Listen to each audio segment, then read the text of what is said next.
Hello friends, आज हम यहाँ पे नर्सिंग से संबंधित कुछ प्रश्नों को देखेंगे जो कि नर्सिंग से संबंधित विभिन्न परीक्षाओं ANM nursing, GNM nursing, post basic BSc nursing, साथ ही बीएससी नर्सिंग और नीट परीक्षाओं में आपके लिए बहुत ही उपयोगी होने वाले हैं ये प्रश्न।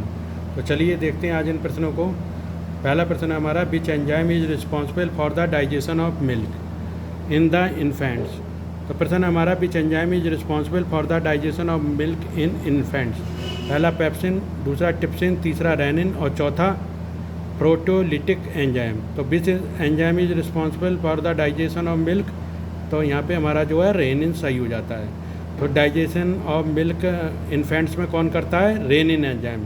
तो सी ऑप्शन जो है renin enzyme is the correct answer. तो which enzyme is responsible for the digestion of milk in infants, renin C is the right answer.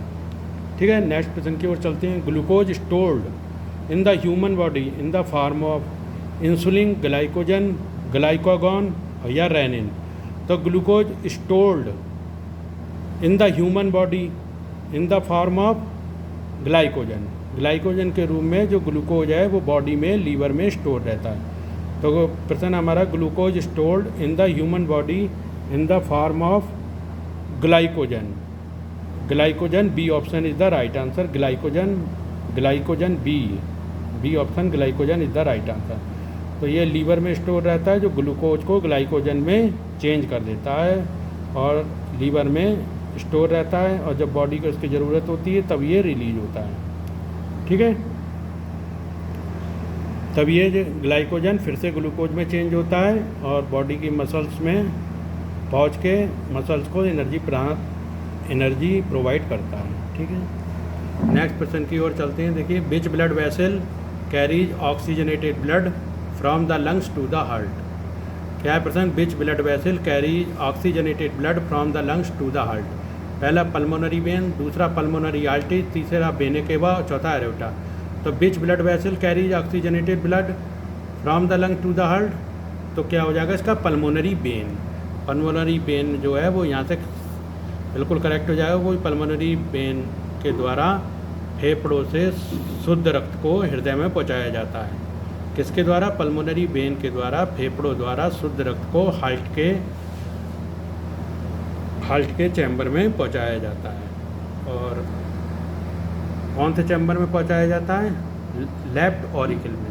किस में पहुँचाया जाता है? लेफ्ट ऑरिकल में। ठीक है, अगला प्रश्न है हमारा, myasthenia gravis is also known as. तो मिस्थीनिया ग्रेविस को और किस नाम से जाना जाता है? पहला मस्कुलर वीकनेस MG, तीसरा पार्किंसन डिजीज और चौथा इलेक्ट्रोमायोग्राफी और चौथा है टर्नर सिंड्रोम। तो मिस्थीनिया ग्रेविस को किस नाम से हम जानते हैं? तो मिस्थीनिया ग्रेविस जो है वो मस्कुलर वीकनेस से संबंधित एक समस्या है, MG। ठीक है, इसे MG नाम से भी जानते हैं। तो myasthenia gravis is also known as muscular weakness या MG, मिस्थीनिया ग्रेविस। ठीक है, मिस्थीनिया ग्रेविस। ठीक है, तो पहला जो है आंसर यहाँ पे मस्कुलर वीकनेस कैपिटल MG जो है सही हो जाता है। अगला प्रश्न हमारा, the dose of MMR vaccine is. MMR vaccine की डोज क्या होती है? पहला 0.1 ml, 0.5 ml, 0.7 ml या 1 ml। तो the dose of MMR vaccine is 0.5 ml। Option B is the correct answer. The dose of MMR vaccine is 0.5 ml। B option is the correct answer. तो dose MMR vaccine की क्या होती है? 0.5 ml। B option is the correct answer. अगला प्रश्न है, in which condition blood pressure is low. इनमें से किस कंडीशन में ब्लड प्रेशर जो है वो लो हो जाता है? पहला सिटिंग, दूसरा स्टैंडिंग, तीसरा लाइंग या चौथा जंपिंग। तो in which condition blood pressure is low, तो देखिए स्टैंडिंग पोजीशन में हमारा ब्लड प्रेशर काफ़ी लो हो जाता है। साथ ही लाइंग पोजीशन में भी जब हम लेटे हुए होते हैं बिस्तर पे तब भी हमारा ब्लड प्रेशर डाउन हो जाता है, लेकिन जो सबसे ज़्यादा डाउन होता है वो स्टैंडिंग पोजीशन में। तो इसलिए यहाँ पे बी ऑप्शन सही हो जाता है। तो in which condition blood pressure is low, तो बी ऑप्शन जो है standing is the correct answer. तो फ्रेंड, आप लोग हमारे चैनल को ज़्यादा से ज़्यादा लाइक करें, सब्सक्राइब करें, अपने फ्रेंड और रिलेटिव में से ज़्यादा शेयर करें। ठीक है, और नोटिफिकेशन का बटन भी आप लोग ऑन कर लें, जिससे नेक्स्ट वीडियो बनने पे उसका नोटिफिकेशन आपको मिल जाए। तो साथ ही वीडियो को आप लोग अपने फ्रेंडों में ज़्यादा से ज़्यादा शेयर कीजिए, जिससे हमें हमें ज़्यादा से ज़्यादा मोटिवेशन मिले और हम ऐसे ही नेक्स्ट वीडियो आपके लिए लाते रहें। ठीक है, तो मिलते हैं फ्रेंड अपने नेक्स्ट वीडियो में, तब तक के लिए धन्यवाद।